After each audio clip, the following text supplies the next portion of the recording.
Important key roles of teachers as curriculum leaders. Teacher leaders assume a wide range of roles to support school and student success. Whether these roles are assigned formally or shared informally, they build the entire school's capacity to improve.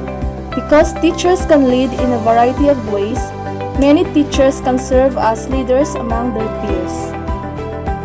As resource provider, teachers help their colleagues by sharing instructional resources. This might include websites, instructional materials, readings, or other resources to use with students. They might also share such professional resources as articles, books, lesson or unit plans, and assessment tools.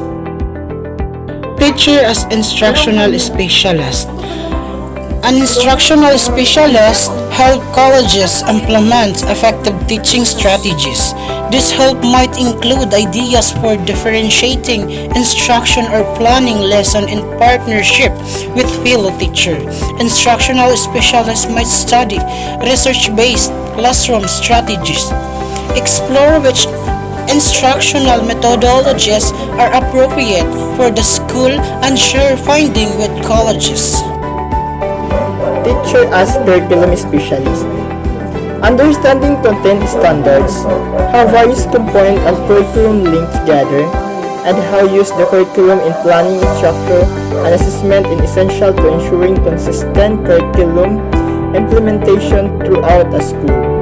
Curriculum specialists lead teachers to agree on standards, follow the adapted curriculum, use common passing charts, and developing shared assessments. Teacher as classroom supporter.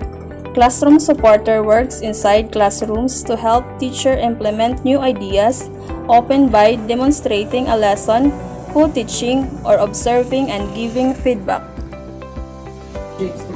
Teacher as learning facilitator. Facilitating professional learning opportunities among staff members is another role for teacher leaders. When teachers learn with and from one another, they can focus on what most directly improves student learning. Their professional learning becomes more relevant, focus on teachers' classroom work, and aligned to fill gaps in student learning. Such communities of learning can break the norms of isolation present in many schools. Teacher as mentor. Serving as a mentor for newbies, teacher is a common rule for teacher leaders. Mentors serve as a role models, acclimate new teachers to a new school, and advise new teachers about instruction, curriculum, procedure, practices, and politics.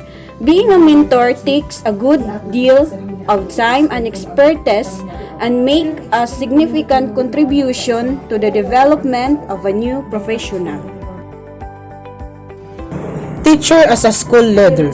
Being a school leader means serving on a committee, such as a school improvement team, acting as a grade level or department chair, supporting school initiatives, or representing the school of community for district task force of committee.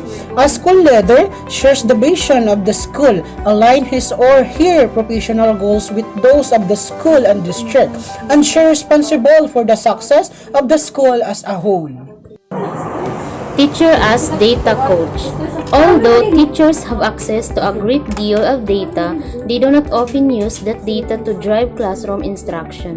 Teacher leaders can lead conversations that engage their peers in analyzing and using this information to strengthen instruction. Teacher as catalyst for change. Teacher leaders can also be catalysts for change. Visionaries who are never content with the status but rather always looking for a better way. Teachers who take on the catalyst role feel secure in their own work and have a strong commitment to continual improvement. They pose questions to generate analysis of student learning. Teacher as learner. Among the most important roles teacher leaders assume is that of learner. Learners model continual improvement, demonstrate lifelong learning, and use what they learn to help all students achieve. Roles for all teachers. Teachers exhibit leadership in multiple, sometimes overlapping ways. Some leadership roles are formal with designated responsibilities. Other more informal roles emerge as teachers interact with their peers. The variety of roles ensures that teachers can find ways to lead that fit their talents and interests. Regardless of the roles they assume, teacher leaders shape the culture of their schools, improve student learning, and influence practice among their peers.